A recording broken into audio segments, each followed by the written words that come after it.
Yeah, and welcome back to another video on the Kimberly Ponce channel. Okay. Well, looks like we made it to another day, y'all. And that's not a bad cup of coffee. It ain't. So, hi. It's June 12th. I'm Kimberly. Nice to meet you. Thanks for joining. It is Wednesday. It is almost 12:12 exactly. And we're just continuing on today discussing more about, healing and why it's important to protect one's energy. So, we're going to get right on into it. I also have some statistics that kind of blew my mind that I can't wait to share with you that ties into modern day technology. And I know that's been something we've been talking about. I hope everyone's well. Hope you're well. It's hump day, so making it through the week. Cheers to you. I tip my hat off to you through getting out of bed on hump day.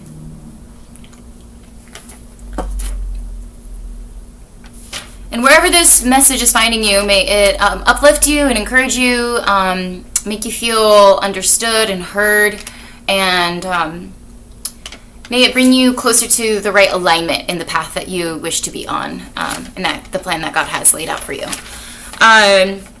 So why protecting your energy is so important. Have you guys noticed that basically the second you step out your door, it's a war zone?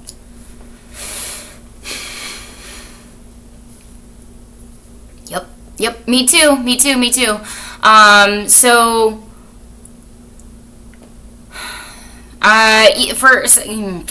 that's like a whole nother video, but for some, okay, it's an active war zone the second you step out your front door.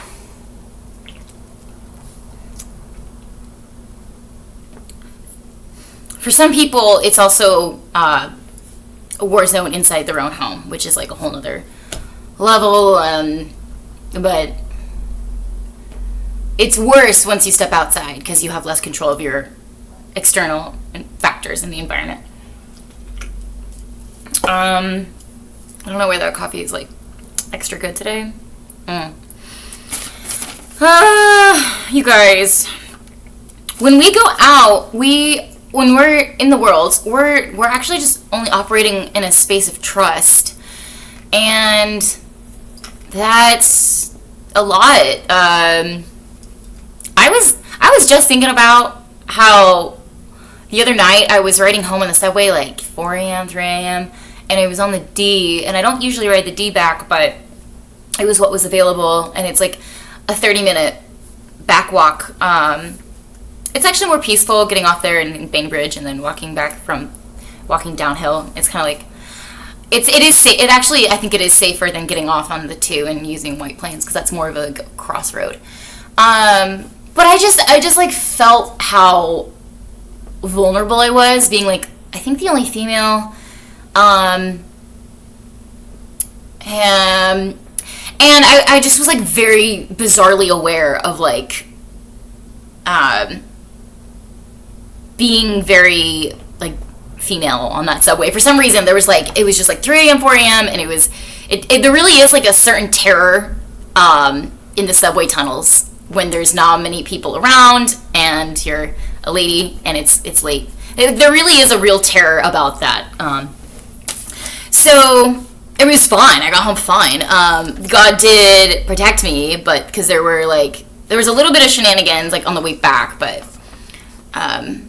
I remember too, I like felt led to like turn the street one way, like going this, I was like, just turn here. Like I felt like a tug, like that it wasn't safe going this, like continuing on this like one path. And so I went, and then I found some steps, and I was like, oh, maybe I'll sit down. I've been walking for a little bit. I'm kind of tired.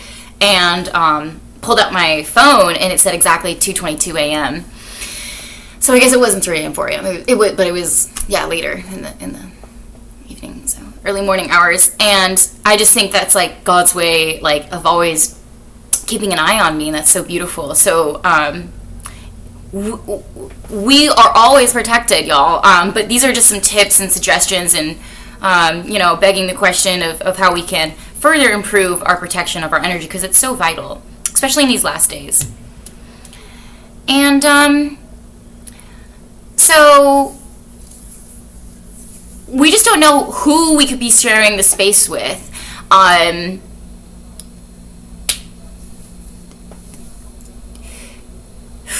You don't know what that person's state of mind is. You have no idea where that person's coming from. Like, you're going out into a public space, wherever you live.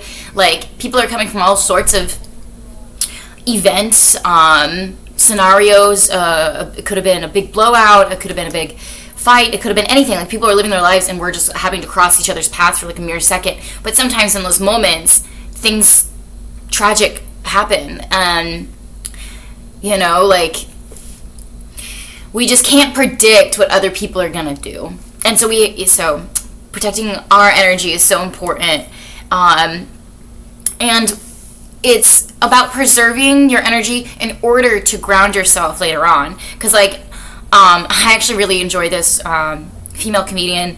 She's actually, like, I think she's like a legend. But her name is Rachel Feinstein, and she has this one bit about how, like, does anybody, like, whenever they come home after 6 minutes of just getting home, they start to feel like an inexplicable rage? And she does like a whole bit on that. It's so funny. And it's just like that little energy that we're supposed to keep to ourselves by the time that we get back we're supposed to have self-preservation when we go out into the world, so that when we come back, we have a little bit of that energy left to ground ourselves again. Because going out does kind of disrupt our central nervous system. And that actually leads to the points about modern technology and some statistics that I... Holy shit.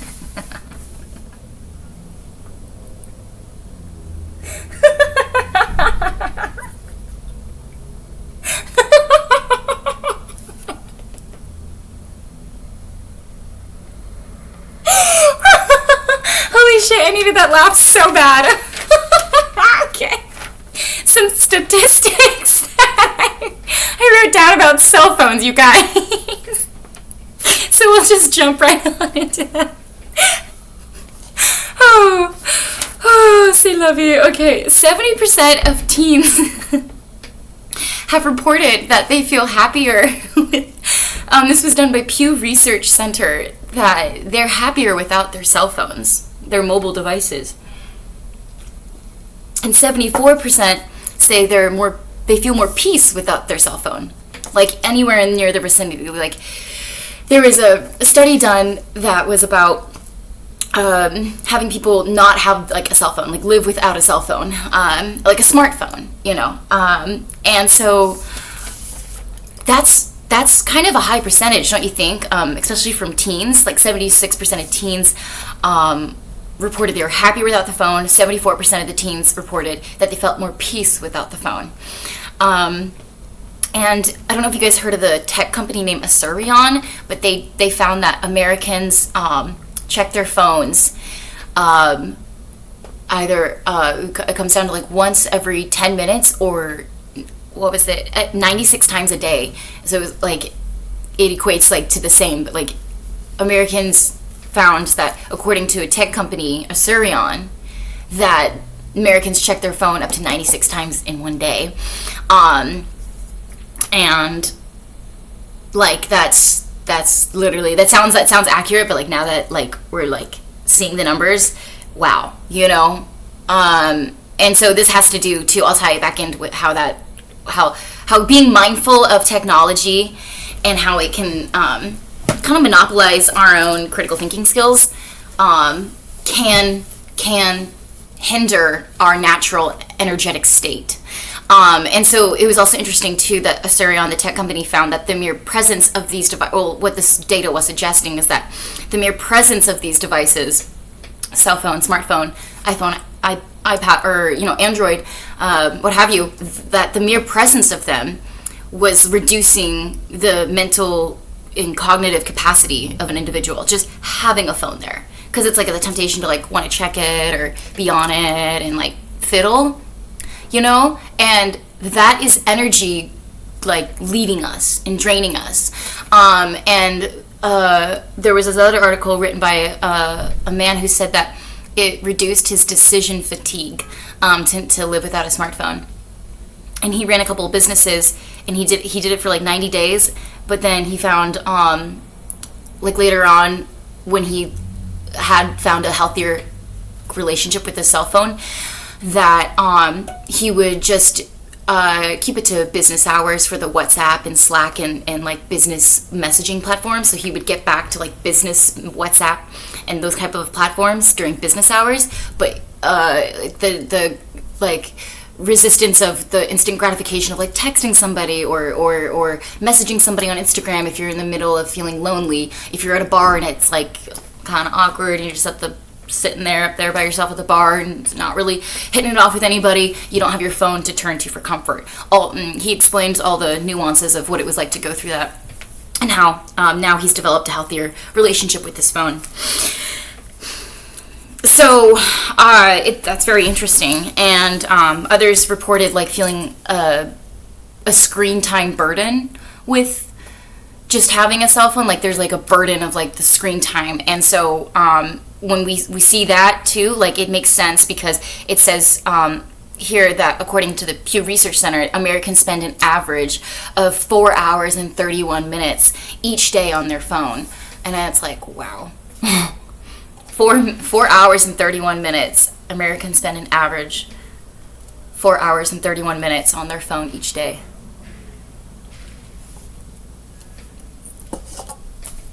So,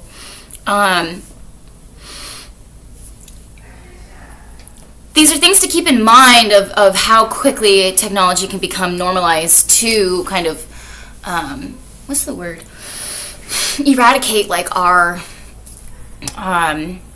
natural vibes. Like,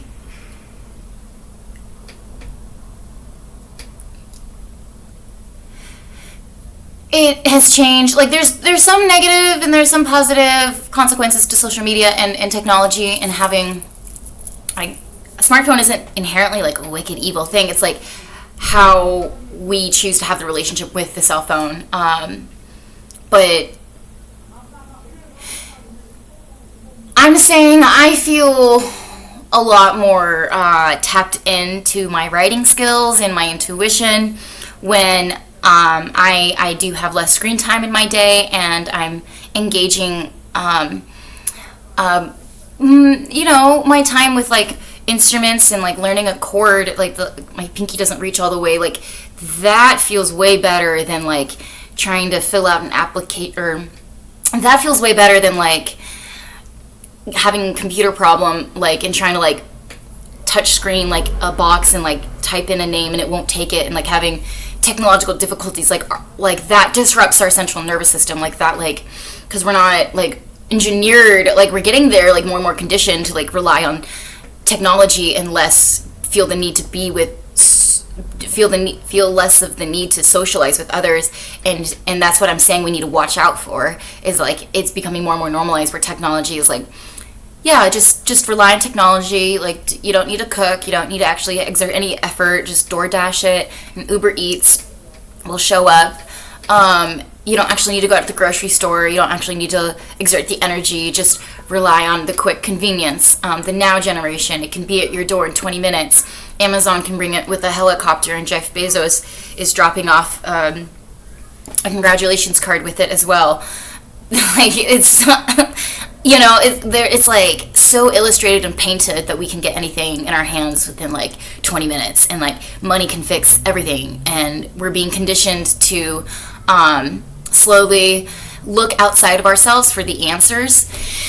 And I'm kind of glad that this is flowing so well today, because something I've been thinking about that I was like, maybe that should be the title for today's video. And yeah, it is officially decided for today's title is The Answers Are Found Within. And forgive me for being so, cliche, corny, cheesy, but I really truly do believe that, and that's what is so important about protecting our energy, is because we can't hear and feel like the compass within and what God is instructing us, when we have all of that outside noise and we're being drawn and normalized and conditioned to look outside ourselves for all the answers. Oh, you're having a hard time with mental health? Okay, then you need to hire a therapist and dish out the money.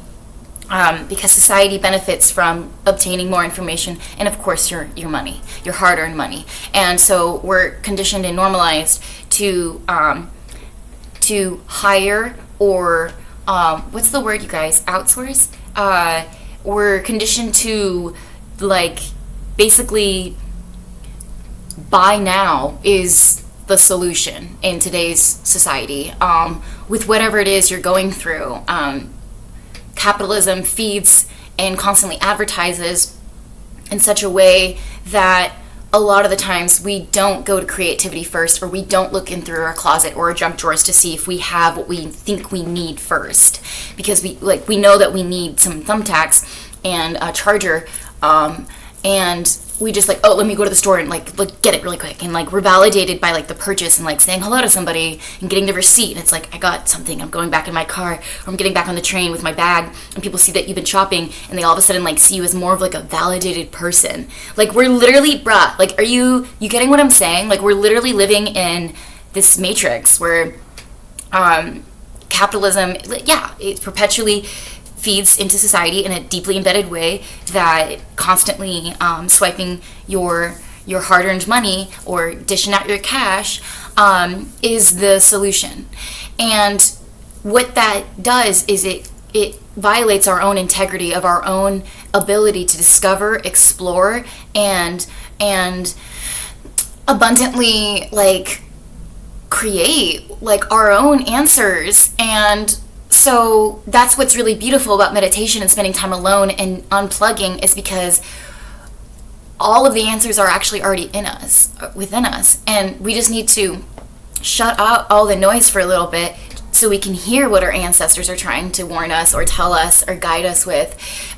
We can hear what our higher self is saying to us, and we can see visions for those that are seers. We can hear what God's saying for those that are hearers. You know, whatever the gift is that God gave you, when you spend time alone with yourself and unplug, and you're not accessible to everybody like immediately, you know what I'm saying? Like, for an hour, just try turning off your phone, and like, I swear, you guys, like, it feels so good to really just, it feels like you're taking a vacation but you're just like chilling in your own thoughts. You're like, this is what it was like back in the 2000s. Like, and it's a divine exploration where we can sit with God, and that's the source that really matters the most anyway.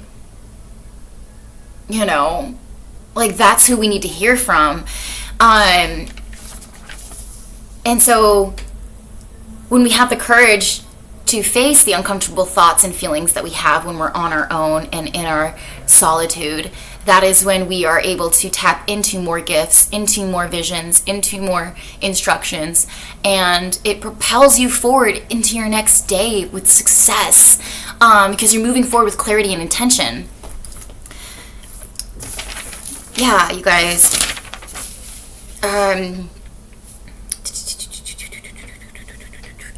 Well, then I just wanted to add one last Bible verse that's, I just adore. It was from yesterday's Isaiah or Jeremiah. They're both. I think I really like this Jeremiah, but I love all of the Isaiah too. Thanks again for being here, you guys. Thanks for listening and sitting in.